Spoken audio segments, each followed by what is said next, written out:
Hey everybody, welcome back here to A Place to Heal.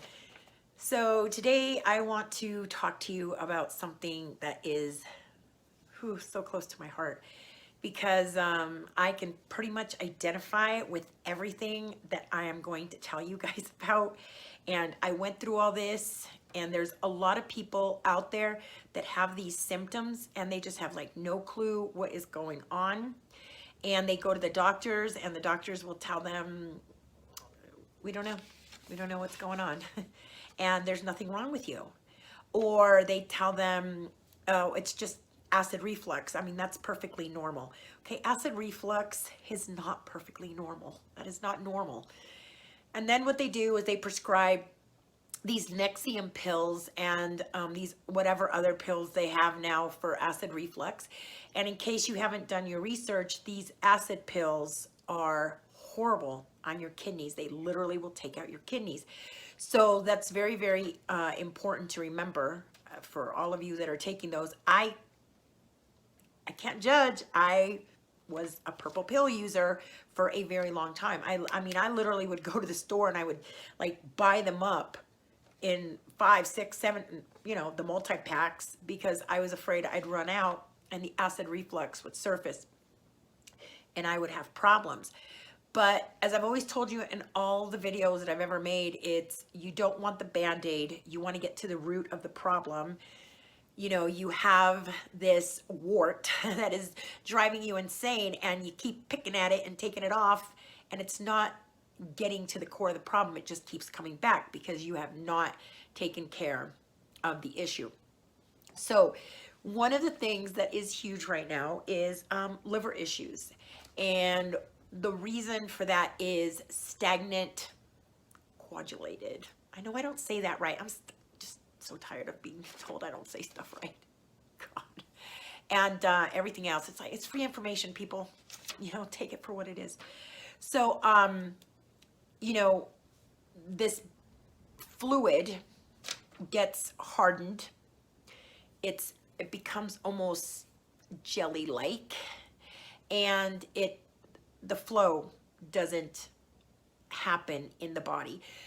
So once that flow doesn't happen in the body, there's a lot of things that happen with that, and that, first of all, it's constipation.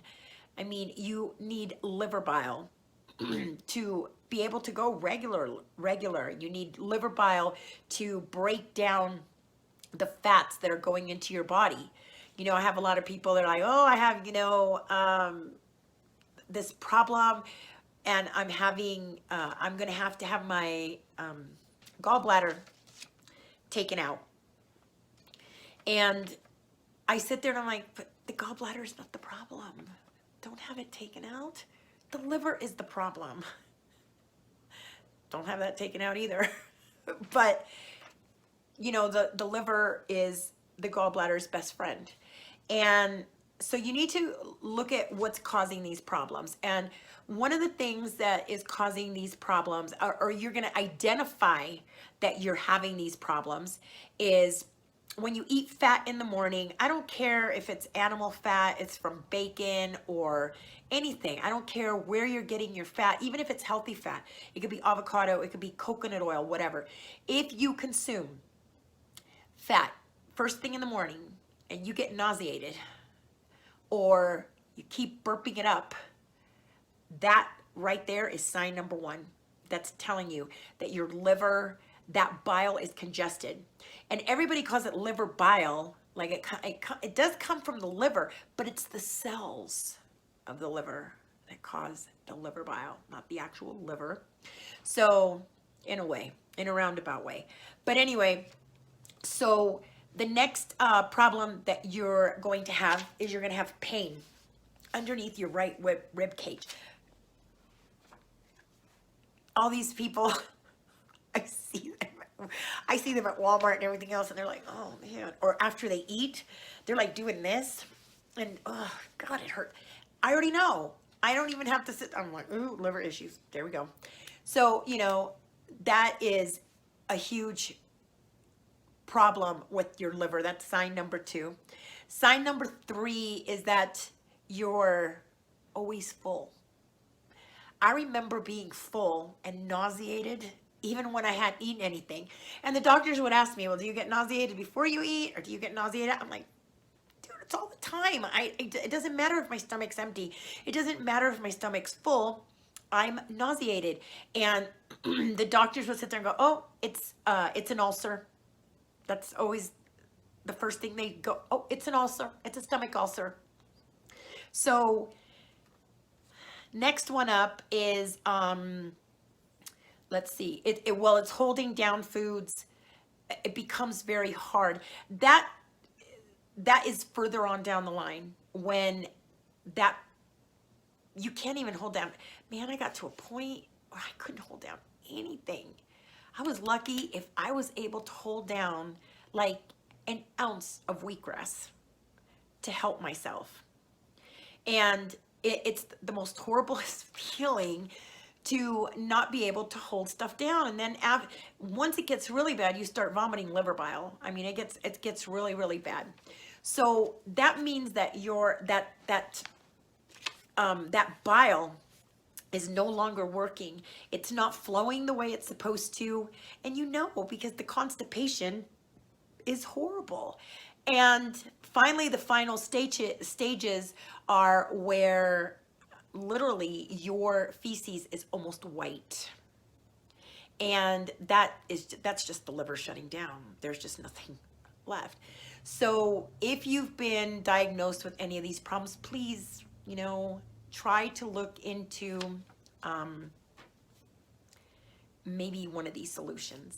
Okay. I'm really having to be careful with what I say now, because YouTube, I posted this, and where I was actually saying this to my followers on Instagram, because I do a live on Wednesdays on Instagram, and I was telling them that YouTube is really coming down hard on the creators, especially with health. If you sit there and tell people that something will cure them. So I'm not saying this is going to cure you. I'm just saying to please look into alternatives. I mean, even doctors will tell you, hey, get a second opinion, right? So it doesn't hurt. I mean, all this stuff is pretty easy to do, and it's free, and it doesn't cost you anything to at least try it. So one of the things that causes thick liver bile and your bile to really get stagnant is sugar. Refined sugars. The liver hates sugar.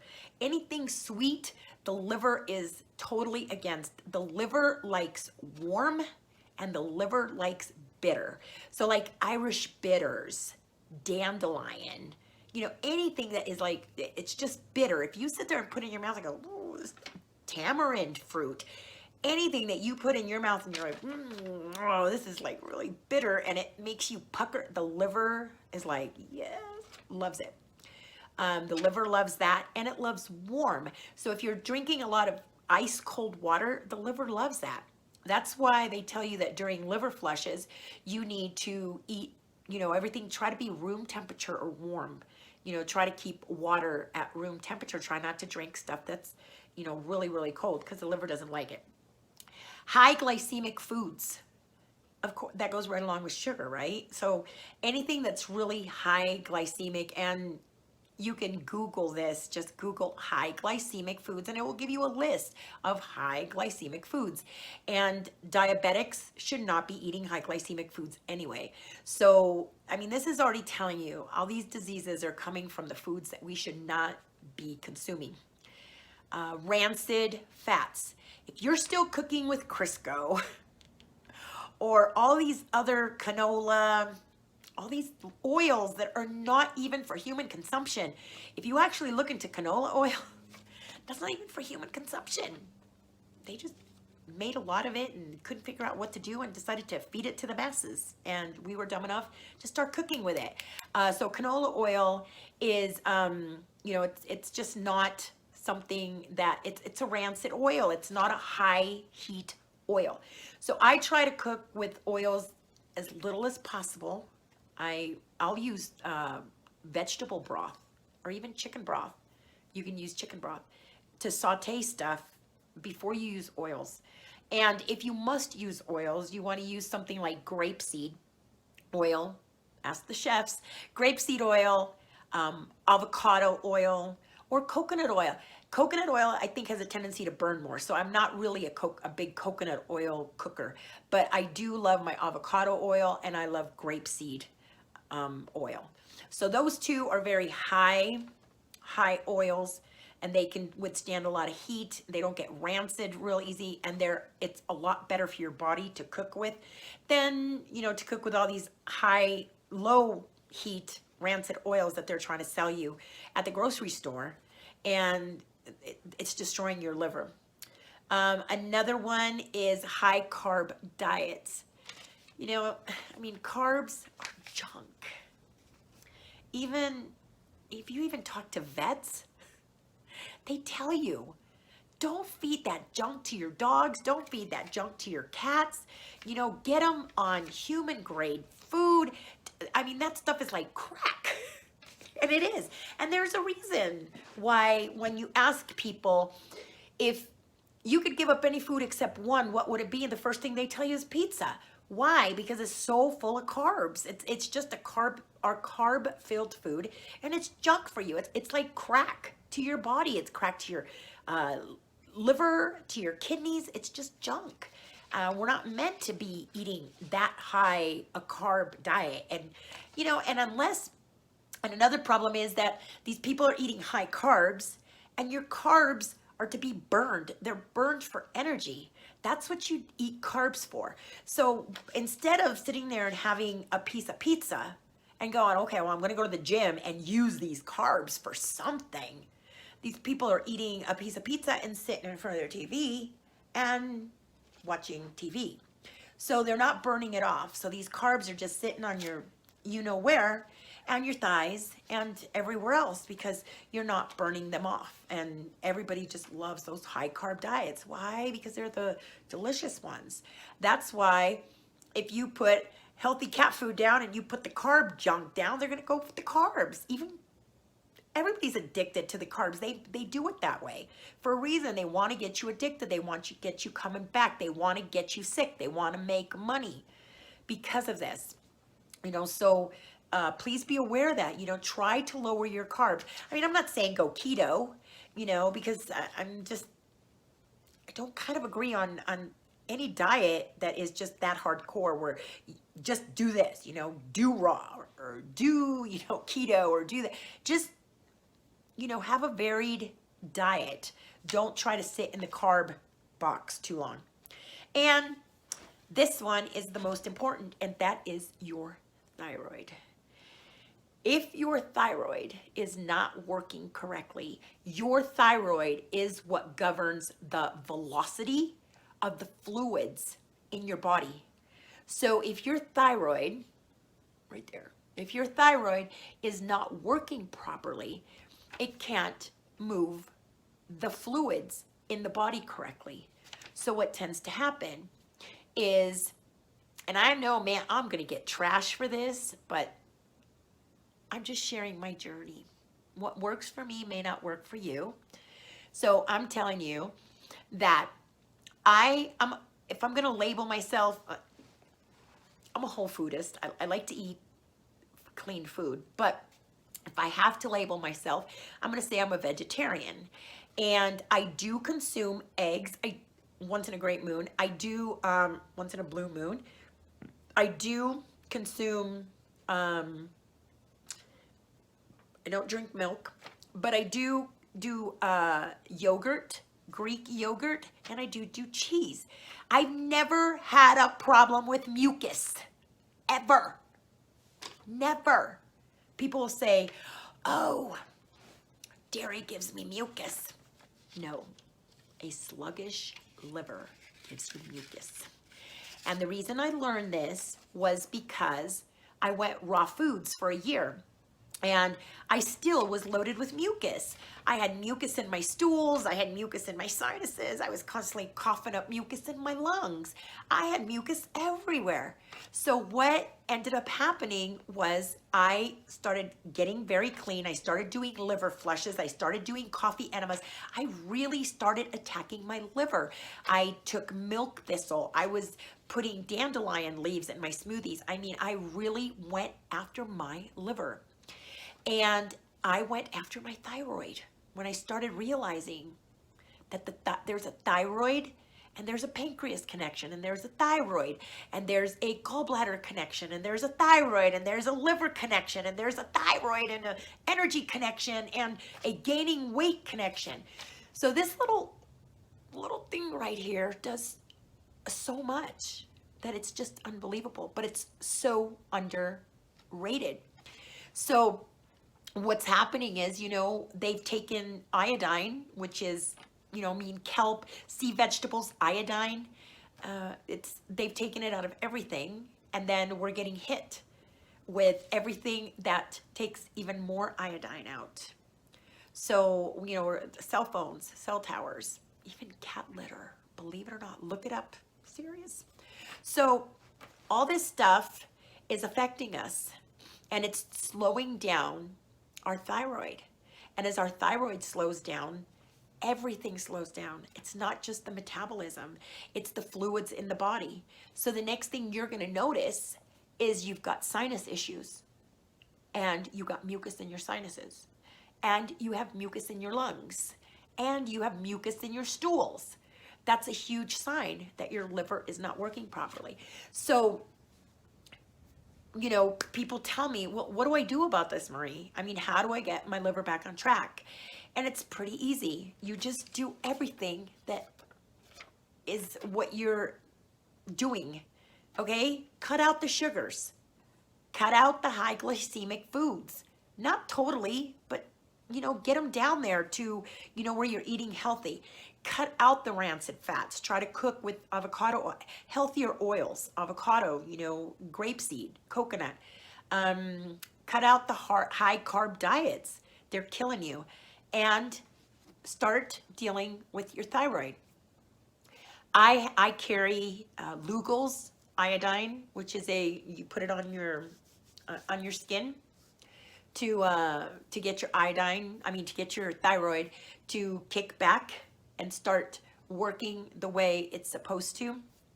I recently talked to an alchemist who we were going to start carrying it's almost an electric iodine that was supposed to be exceptional. I tried it. I loved it. I still have it. And that did not pan out. I don't know what happened. It just didn't pan out. I know I told you guys some of you guys about it. I'm really sorry. And it did not pan out. But as I was telling people that it wasn't pan out, I actually got contacted by another alchemist.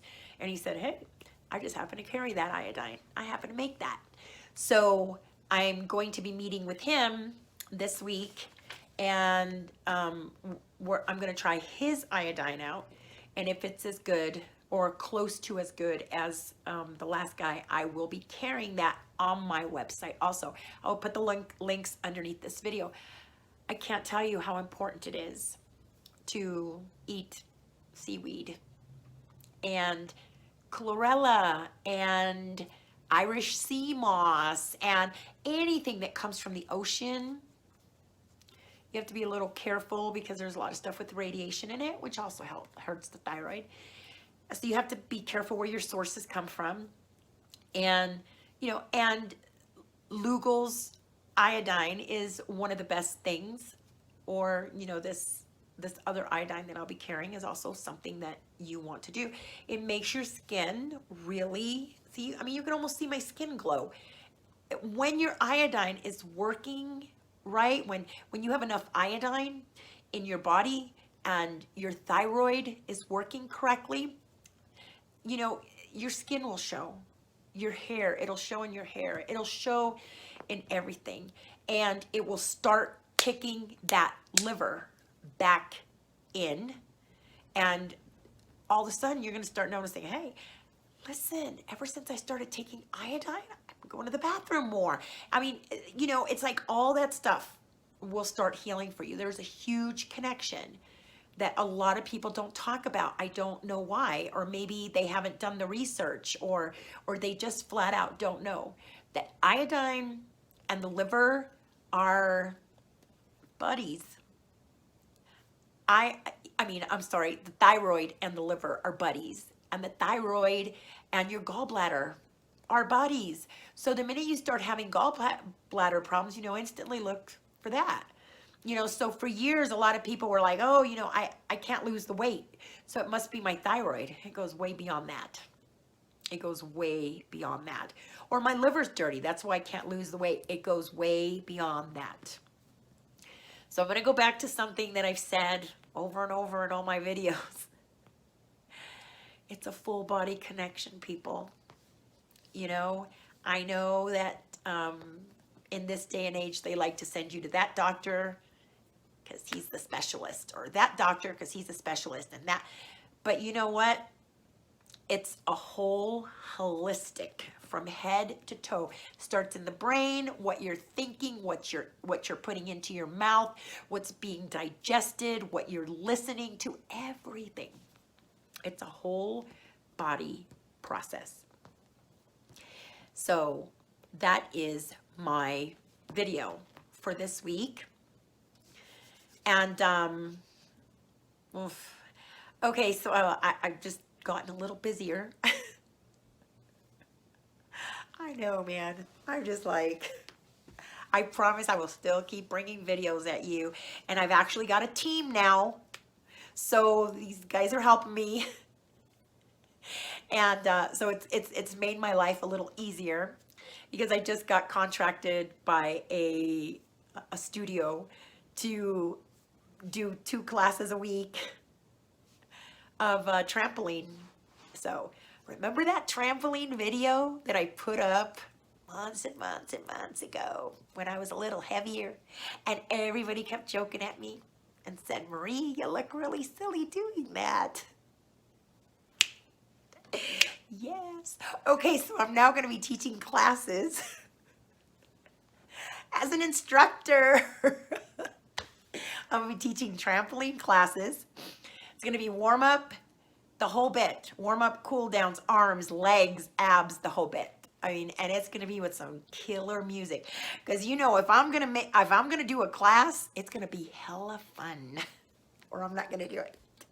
All right, so I'm going to see. I mean, let's see. I'm going to try to keep doing the videos. And even if I have to do them on a different day, whatever, or, you know, get them up there on Saturdays or Sundays or something.